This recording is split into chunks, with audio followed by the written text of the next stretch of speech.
আপনি বলতেছিলেন যে জনাব মাহফুজ আলমের জন্য আপনি এনসিপির যে আছে তাদেরকে ঠিক মতো পরিচালনা করতে পারেন নাই। তো একটা বক্তব্য হচ্ছে এরকম, বা একটা উপপাদ্য হচ্ছে এরকম, যে মাহফুজ আলম সাহেব এনসিপির জামায়াতে ইসলামীর সাথে জোট বাঁধাটা পছন্দ করেন নাই বলে তাকে আর এনসিপিতে থাকতে দেওয়া হয় নাই।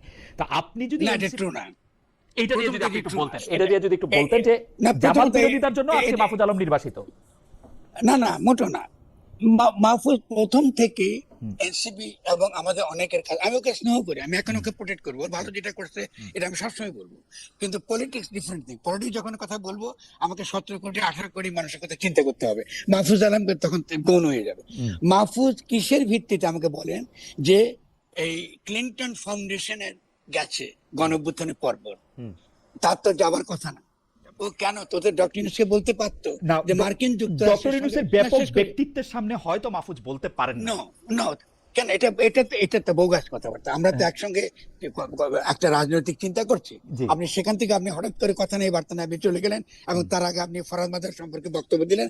আপনি মার্ক্সবাদ মানেন না, ফরাদ মাদার সঙ্গে থাকবেন না, তিনি লালন করেন। তো এটা তো বোঝা যায় আমরা দুটো রাজনৈতিক ধারা অনুসরণ করছি। আচ্ছা, আপনি যদি আমেরিকাতেও যেতেন, গিয়ে যদি আপনি আমেরিকা যারা আজকে এই কি বলে প্যালেস্টাইনের পক্ষে যারা লড়াই করছে, আজকে তারা একটা নতুন একটা জাস্ট ওয়ার্ল্ডে লড়াই করছে, ওদের দেখা করতেন, সেটা সমস্যা ছিল না।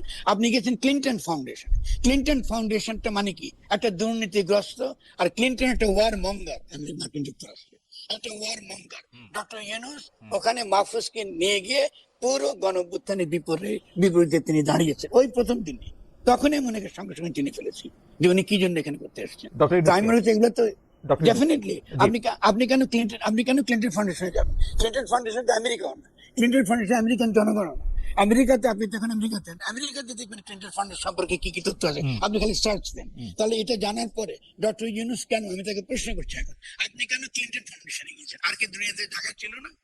আর কি দুনিয়াতে ছিল তাকে বাংলাদেশের কোনো বিদেশকে সাপোর্ট করতে? ক্লিন্টন ফাউন্ডেশন করবে যে পুরো মধ্যপ্রাচ্যকে ধ্বংস করেছে, যুদ্ধ করেছে, মুসলিম উম্মার বিরুদ্ধে লড়াই করেছে। তাহলে আপনি এই যে বলছেন তো মাহফুজ তো নাসরাতে চলে গেছে, তো আমাকে আপনি বুঝে বলেন তাহলে এখানে তো মাহফুজের আমার রাজনীতি আলাদা। আপনি আমাকে প্রশ্ন করছেন বলে আমি উত্তর দিচ্ছি, আমি এখনো বারবার বলছি। আচ্ছা ফরদ ভাই, কিছুক্ষণের জন্য মাহফুজকে একটু দূরে সরে রাখি, কিন্তু আপনি Clinton foundation, doctor Mohammad Yunus এবং বাংলাদেশের রাজনীতির জায়গা থেকে যদি আপনি বলেন, তাহলে তো সবার অবস্থানই বা সবার ক্যাবলাই ওই ক্লিন্টন ফাউন্ডেশন বলেন, আমেরিকা বলেন, সেই দিকে। আমি এটা বিএনপির মধ্যে দেখি, জামায়াত ইসলামের মধ্যে দেখি, আওয়ামী লীগের মধ্যে তো দেখতামই। সবাই তো এক জায়গাতেই অবস্থান করতেছে, মানে এটা তো কারোর সাথে কারো বিরোধ হওয়ার কথা না।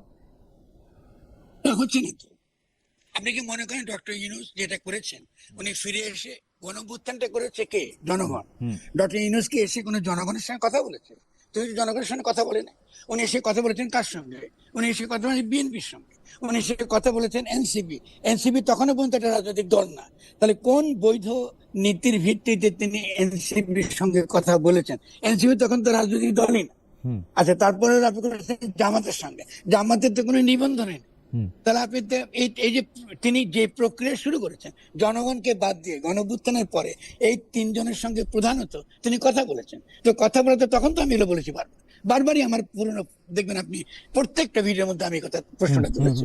আমি বলেছি এটা তো ভুল, আপনি যে জনগণের কাছে যাবেন, আপনি যে গণঅভ্যুত্থান করেছেন এই জনগণ, ফলে উনি কি কোনো জনগণের কাছে গেছে? আপনি দেখছেন উনি কোনো জেলায় গিয়ে জনগণকে বলছে যে তোমরা রক্ত দিয়েছো, জীবন দিয়েছো, এবার বলো আমি কি ধরনের বাংলাদেশ বানাবো? উনি তো বলেন নাই।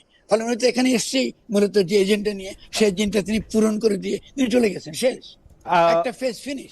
ফরদ ভাই, আপনি 5 তারিখে গণ অভ্যুত্থান হয়েছে, 8 তারিখে ডক্টর মোহাম্মদ ইউনূস সরকার ক্ষমতা নিয়েছেন। আপনি 8 তারিখেই বলেছেন, আমার একদম স্পষ্ট মনে আছে, 8 তারিখ থেকেই আপনি বলতে শুরু করছেন যে এই গণ অভ্যুত্থান মানে যেই কারণে হয়েছিল সেই কারণ আর সফলতার মুখ দেখবে না, এবং এটা আসলে একদম। তো আমরা ফরদ ভাই, আপনি এই প্রসঙ্গের মধ্যে যদি আমি এটা শেষ প্রশ্ন করি, যে আপনি কি মনে করেন যে সত্যি সত্যি 5 তারিখে যে গণ অভ্যুত্থান করা হয়েছিল, এত লোকগুলি মারা গেল, এইটা 8 তারিখে যে চেহারাটা পাইলো, এর ফলে যদি এইটা ব্যর্থ হয় বা গণ অভ্যুত্থানের উদ্দেশ্য সফল না হয়, এর জন্য কি ডক্টর মোহাম্মদ ইউনূসকে দায়ী করা যাবে, বা ডক্টর মোহাম্মদ ইউনূসই এটা করেছেন?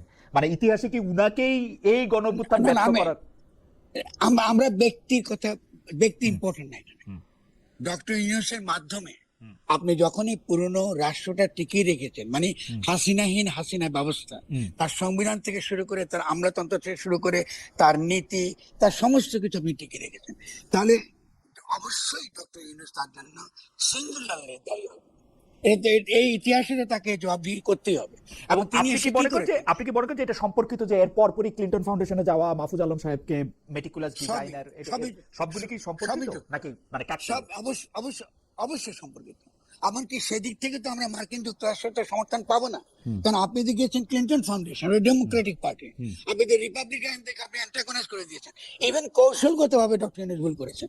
আমাদের দরকার ছিল মার্কিন যুক্তরাষ্ট্রের জনগণকে আমাদের পক্ষে রাখা, এটা না করে তিনি একটা দলীয় জায়গায় গেছেন। এটা হলো ডেমোক্রেটিক যে পার্টি। তো মার্কিন যুক্তরাষ্ট্রে তো এখন সবচেয়ে বড় লড়াইয়ের জায়গা ডেমোক্রেটিক পার্টি এবং রিপাবলিকানের মধ্যে আমরা বিরাট ধরনের আপনার মত পার্থক্য। মার্কিন জনগণের মধ্যে যে ডেমোক্রেটিক অংশ রিপ্রেজেন্ট করে, আপনি তো তাদেরকে রিপ্রেজেন্ট করেন না, কারণ তাকে তো ক্লিন্টন রিপ্রেজেন্ট করে না। ফলে আপনি তো এটা আমাকে বুঝালে যে চলবে না। আমি তো আপনার এই একটা ভাত টিপলে বুঝি আগামী দিনে কি হচ্ছে। ফলে আপনি যেদিনই ক্লিন্টন ফাউন্ডেশনে গেছেন আমি বুঝে গেছি তার রাজনীতিটা কি।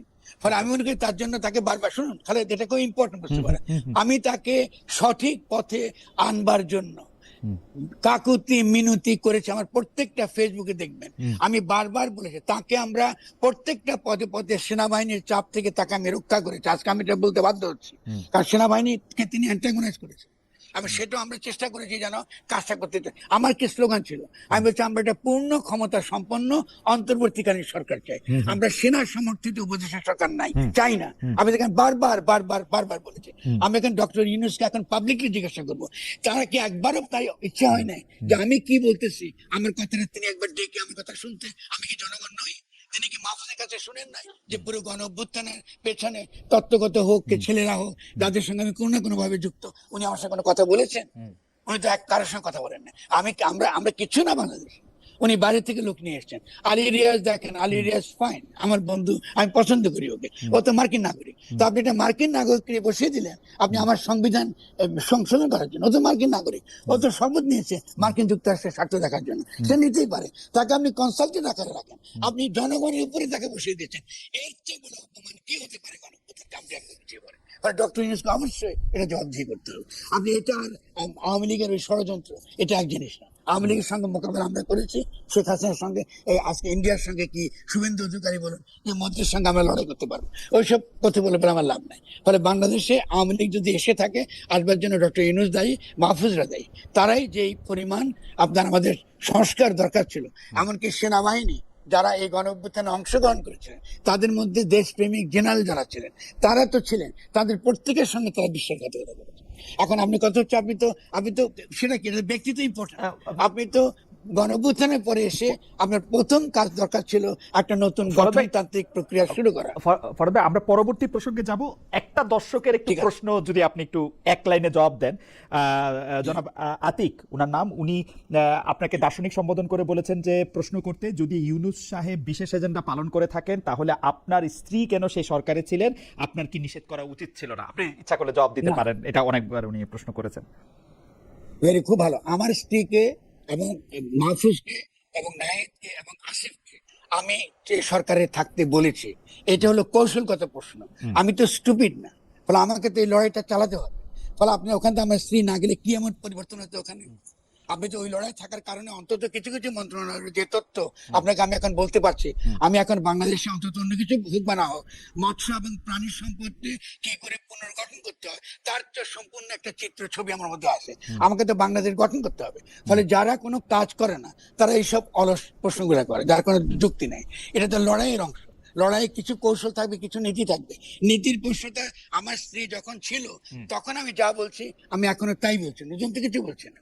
ফলে তিনি তার লড়াই চালিয়ে গেছেন, তিনি তার কাজ করেছেন। তিনি যদি মন্ত্রণালয় থেকে কোনো কিছু ভুল করে থাকেন বা তিনি তার মন্ত্রণালয় ঠিক মতো পরিচালনা করতে না পারেন, এটা আমাকে বলেন, এটা অবশ্যই তার সমালোচনা আমরা করবো। নাহিদকে বারবার বলেছি মন্ত্রণালয় ঠিক মতো চালাতে। কেন বলেছি? নাহিদ শুনবে নিশ্চয় আমার এই কথা। আমি বলেছি যে তোমরা যদি মন্ত্রণালয় ঠিক মতো না চালাও তাহলে আগামী দিনে আমি কোনো তরুণকে আজকে মন্ত্রিত্বের পদে নিতে পারবো না তোমাদের বয়সে। আমি তোমরা গেছো, এত বড় সুযোগ পেয়েছো, এত বড় ঐতিহাসিক সুযোগ কেউ পায় না, কিন্তু তারা কেউই মন্ত্রণালয় ঠিক মতো পরিচালনা করে নাই। এটা আমি তো এখন পাবলিকলি অভিযোগটা তুললাম। আসিফ কোনো পরিচালনা করে না, এবং তার বিরুদ্ধে এখন দুর্নীতির অভিযোগ এসেছে। এগুলো তো আমরা শুনতে চাইনি। আমরা যে তারা মন্ত্রণালয় চালিয়ে তারা দেখাক যে তারা একটা মন্ত্রণালয় চালাতে সমর্থ। মাহফুজ চালায় না। মাহফুজ তার বন্ধুদেরকে যে কাজগুলো করবার তার কোনো কাজই সে করে না। সে সমস্ত গণমাধ্যমগুলো যাদেরকে দিয়েছে এই তার সময় সবগুলো আওয়ামী লীগের, সবগুলো আওয়ামী লীগের। তো আজকে আওয়ামী লীগ আসবার কথা সে বলতেছে কিসের বই, কোন মুখে? সে তো দাঁড়িয়ে এগুলো করে। তাকে বারবার বলা হয়েছে যে তুমি টেলিভিশন করো, ও তো ওই দায়িত্বে ছিল, তুমি পত্রিকা বের করো, তুমি যারা সত্যিকারের গণভোটের সঙ্গে যুক্ত এদেরকে সাপোর্ট করো। আর তো কিছু নেই, সব কিছুই করে নেই। আপনি যতগুলো এখন দেখতেছেন এই আওয়ামী লীগরা অ্যাক্টিভ হয়েছে, তো ওটা তো তার আমলি হয়েছে। তো আপনি এই যে সে এখন এসে বড় বড় বার্তা দিচ্ছে যে আওয়ামী লীগ এসে যাচ্ছে, ওটা তো ওর জন্য হয়েছে। তাহলে আপনি এগুলো তো অন্যায় কথা। আপনি তো আওয়ামী লীগকে যদি আপনি মোকাবেলা করতে চান, তো আওয়ামী লীগকে আপনি ডিল করবেন আগে ইডিওলজিক্যাল ক্ষেত্রে, মতাদর্শিক ক্ষেত্রে। তো বাঙালি জাতিবাদের তো আপনি ক্রিটিক করতে হবে। বাঙালি জাতিবাদ কি করে এখানে একটা ফ্যাসিজম রূপ নিল, এটা তো ক্রিটিক করতে হবে। আপনি চলে গেছেন যে আপনি ওই ৭১-এর বিরুদ্ধে। ৭১-এর তো দুটো ব্যাপার আছে। একটা হলো ৭১-এর ঘোষণা, কারণ তারা প্রথম যখন কমপ্লেন করলো আওয়ামী লীগ বলারা, সব রাজাকার এসছে, জামাতে এসে গেছে ক্ষমতায়, বিশেষত ইন্ডিয়ানরা, ভারতীয়রা। তখন আমি কি বলেছি যে অবশ্যই ৭২-এর সংবিধানকে ফেলে দিতে হবে। এখন আমি বলছি কেন ফেলে দিতে হবে, কারণ এটা তো আমরা করি নাই, বাংলাদেশের জনগণ এটা করে নাই। কিন্তু আপনি মুক্তিযুদ্ধের ঘোষণা যেটা এপ্রিলে হয়েছে, 10ই এপ্রিল, সাম্য, মানবিক মর্যাদা, সামাজিক ন্যায় বিচার, এটা তো নেগোসিয়েবল। এবং ইসলামীদের বলেছি, তোমরা ইসলামের কথা বলছো, ইসলাম তো ৭১-এর ওই ঘোষণার মধ্যে আছে। সাম্য কি ইসলাম বিরোধী নীতি? মানবিক মর্যাদা কি ইসলাম বিরোধী নীতি? আপনি বলুন আমাকে। আপনি ইনসাফ কায়েম কি ইসলাম বিরোধী নীতি? তো বাংলাদেশে তো ওই মুক্তিযুদ্ধের ঘোষণায় তো ইসলামের ঘোষণা। আপনি ইসলাম নাম চান কেন? আপনি একটা পরিচয় চান। ফলে পরিচয়বাদী ফ্যাসিজম এটাকে তো ধ্বংস করতে হবে।